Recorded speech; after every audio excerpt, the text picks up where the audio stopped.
ಇವತ್ತು ನಾನು ಯಾವುದೇ ರೀತಿ ಕುಕಿಂಗ್ ವಿಡಿಯೋಸ್ ಮಾಡ್ತಾ ಇಲ್ಲ.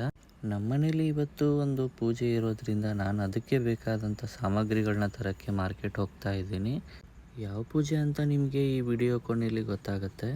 ನಾವು ಕಾಡು ಏರಿಯಾದಲ್ಲಿ ಇರೋದ್ರಿಂದ ಯಾವ ವಸ್ತುಗಳು ಸರಿಯಾಗಿ ಸಿಗಲ್ಲ. ಅದಕ್ಕೋಸ್ಕರ 15 ಕಿಲೋಮೀಟರ್ ಹೋಗಬೇಕಾಗುತ್ತೆ ಮಾರ್ಕೆಟ್ಗೆ. ಫೈನಲಿ ನಾನು ಬಂದು ಇಲ್ಲಿ ಪೂಜೆಗೆ ಬೇಕಾಗಿರುವಂಥ ಧೂಪ, ಅಗರಬತ್ತಿ, ಕರ್ಪೂರ, ಅರಿಶಿನ, ಕುಂಕುಮ ಪ್ರತಿಯೊಂದು ಏನು ಪೂಜೆಗೆ ಬೇಕಾಗಿರುತ್ತೋ ಅದೆಲ್ಲನೂ ತೊಗೊಂಡಿದ್ದೀನಿ.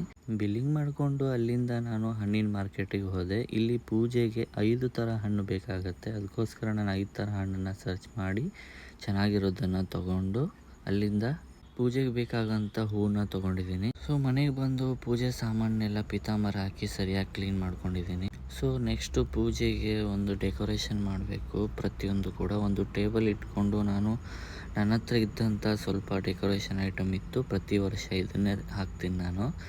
ಸೊ ಅದನ್ನು ತೊಗೊಂಡು ಎಷ್ಟಾಗುತ್ತೋ ಅಷ್ಟು ಡೆಕೋರೇಷನ್ನ ಮಾಡ್ತಾ ಇದ್ದೀನಿ. ಮಳೆಗಾಲ ಆಗಿರೋದ್ರಿಂದ ಕರೆಂಟು ತುಂಬ ತೆಗಿತಾ ಇದ್ರು, ತುಂಬ ಕಷ್ಟ ಆಗ್ತಾ ಇತ್ತು. ಸೊ ಇದನ್ನ ಸೆಟಪ್ ಮಾಡಿ ಅದಕ್ಕೊಂದು ಲೈಟಿಂಗ್ಸ್ ಕೊಡೋಣ ಅಂತ ನಾನೊಂದು ಲೈಟ್ ಕಲೆಕ್ಷನ್ ಕೊಟ್ಟಿದ್ದೀನಿ.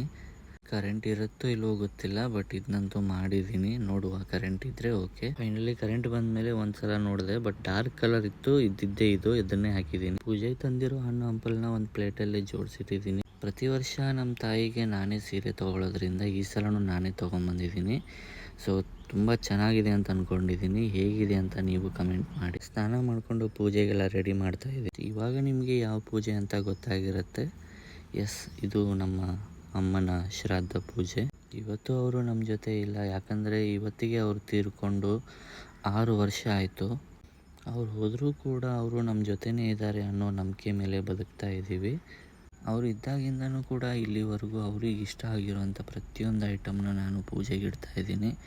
ಮಲ್ಲಿಗೆ ಹೂವು, ಹಣ್ಣು ಹಂಪಲು, ಅವರಿಗೆ ಇಷ್ಟ ಆಗಿರೋಂಥ ಊಟ ತಿಂಡಿ ಪ್ರತಿಯೊಂದನ್ನು ಮಾಡಿ ಇಡ್ತಾ ಇದ್ದೀನಿ.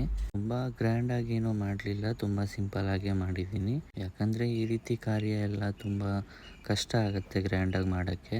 ಇಲ್ಲಿ ನಾನು ಪೂಜೆ ಮಾಡಿ ಪ್ರತಿಯೊಂದನ್ನು ಕೂಡ ಅವರಿಗೆ ಅರ್ಪಣೆ ಮಾಡಿ ಪ್ರಸಾದ ಎಲ್ಲ ಧೂಪ ಎಲ್ಲ ಹಾಕಿ ಪೂಜೆ ಮಾಡಿದೆ. ಅದಾದಮೇಲೆ ಅಪ್ಪ ಹಾಗೂ ತಮ್ಮ ಇಬ್ಬರು ಸೇರಿ ಪೂಜೆ ಮಾಡಿದ್ರು. ನಮಗೆ ಪರಿಚಯ ಇರೋಂಥ ತುಂಬ ಜನಕ್ಕೆ ನಾವು ಇನ್ವೈಟ್ ಮಾಡಿದ್ವಿ. ಆದರೆ ಮಳೆ ಇರೋ ಕಾರಣ ಯಾರೂ ಅಷ್ಟಾಗಿ ಬರಲಿಲ್ಲ. ಆದರೂ ಮಳೆ ಇದ್ದರೂ ಕೂಡ ನಮ್ಮವ್ರಿಗೆ ಇಂಪಾರ್ಟೆನ್ಸ್ ಕೊಡಬೇಕು ಅಂತ ಹೇಳಿ ನಮ್ಮ ವರ್ಕ್ ಫ್ರೆಂಡ್ಸು ಕೂಡ ಬಂದಿದ್ದರು. ತುಂಬ ಖುಷಿ ಆಯಿತು. ಹಾಗೆ ನಾವು ಮೊದಲಿದ್ದಂತಹ ಮನೆ ಕಡೆ ಇರೋಂಥ ಪ್ರತಿಯೊಬ್ಬರು ಕೂಡ ಬಂದಿದ್ದರು. ಅವರೆಲ್ಲರೂ ಬಂದು ಪ್ರತಿಯೊಬ್ಬರು ಕೂಡ ಪೂಜೆ ಮಾಡಿ ಆಶೀರ್ವಾದ ತೊಗೊಂಡ್ರು. ಮನುಷ್ಯನ ವ್ಯಕ್ತಿತ್ವ ಗೊತ್ತಾಗೋದು ಇದೇ ಟೈಮಿಗೆ ಅನಿಸುತ್ತೆ. ಯಾಕಂದರೆ ನಾವು ಖುಷಿಯಾಗಿದ್ದಾಗ ಎಷ್ಟು ಜನ ಬರ್ತಾರೋ ಇಲ್ಲೋ ಗೊತ್ತಿಲ್ಲ, ಬಟ್ ದುಃಖದಲ್ಲಿದ್ದಾಗ ಬರೋ ಜನನೇ ನಮಗೆ ತುಂಬ ಇಂಪಾರ್ಟೆಂಟ್ ಆಗಿರ್ತಾರೆ. ಅವರನ್ನು ಯಾವುದೇ ಕಾರಣಕ್ಕೂ ಕೂಡ ದೂರ ಇರಬಾರ್ದು, ಅವ್ರ ಜೊತೆ ಚೆನ್ನಾಗೇ ಇರಬೇಕು. ಇದೊಂದು ಪರ್ಸ್ನಲ್ ಕಿವಿ ಮಾತು ನನ್ನ ಕಡೆಯಿಂದ. ಆದರೂ ಯಾರು ಬರಲಿ ಬಿಡಲಿ, ನಾವು ಮಾಡುವಂಥ ಕಾರ್ಯ ಮಾಡಲೇಬೇಕಾಗತ್ತೆ. ಯಾಕಂದರೆ ಅವ್ರ ಆತ್ಮಕ್ಕೆ ಶಾಂತಿ ಸಿಗಬೇಕಂದ್ರೆ ನಾವು ದುಃಖನ ಮರೆತು ಅವ್ರಿಗೆ ಇಷ್ಟ ಆಗಿರುವಂಥ ಪದಾರ್ಥನ ಮಾಡಿ ಪ್ರತಿಯೊಂದನ್ನು ಕೂಡ ಅವರಿಗೆ ಇಷ್ಟ ಆಗೋ ಥರನೇ ಮಾಡಿ ಅವ್ರ ಆತ್ಮಕ್ಕೆ ಶಾಂತಿ ಕೊಡಬೇಕಾಗಿರೋದು ನಮ್ಮ ಕರ್ತವ್ಯ ಆಗಿರುತ್ತೆ. ಬೆಳಗ್ಗೆಯಿಂದ ಇದ್ದಂಥ ಉತ್ಸಾಹ, ಉಲ್ಲಾಸ, ಆನಂದ ಪೂಜೆ ಮಾಡಬೇಕಾದ್ರೆ ಯಾವುದೇ ಕಾರಣಕ್ಕೂ ಇರಲ್ಲ. ಯಾಕಂದರೆ ಮನಸ್ಸು ತುಂಬ ಗಟ್ಟಿಯಾಗಿರುತ್ತೆ, ಮಾತಾಡೋಕ್ಕೂ ಬರದೇ ಇರೋಷ್ಟು ದುಃಖ ಇರುತ್ತೆ. ಆದರೂ ಬಂದಿರೋ ವ್ಯಕ್ತಿಗಳ ಮುಂದೆ ನಗ್ನಗ್ತಾ ಇರೋದು ಮಾನವ ಧರ್ಮ. ಪ್ರಸಾದಕ್ಕೆ ನಾನು ಗೋಧಿ ಹುಗ್ಗಿ ಮಾಡಿದ್ದೆ, ಅದನ್ನು ಬಂದಿರೋಂಥ ಪ್ರತಿಯೊಬ್ಬರಿಗೂ ಕೂಡ ಕೊಟ್ಟಿದ್ದೀನಿ. ಅದರ ಜೊತೆಗೆ ಮನೆಯವರೆಲ್ಲ ಸೇರಿ ಊಟ ಮಾಡಿದ್ವಿ. ಇದಾಗಿತ್ತು ಇವತ್ತಿನ ವ್ಲಾಗ್. ಹೇಗಿತ್ತು ಅಂತ ಕಮೆಂಟ್ ಮಾಡಿ. Thank you.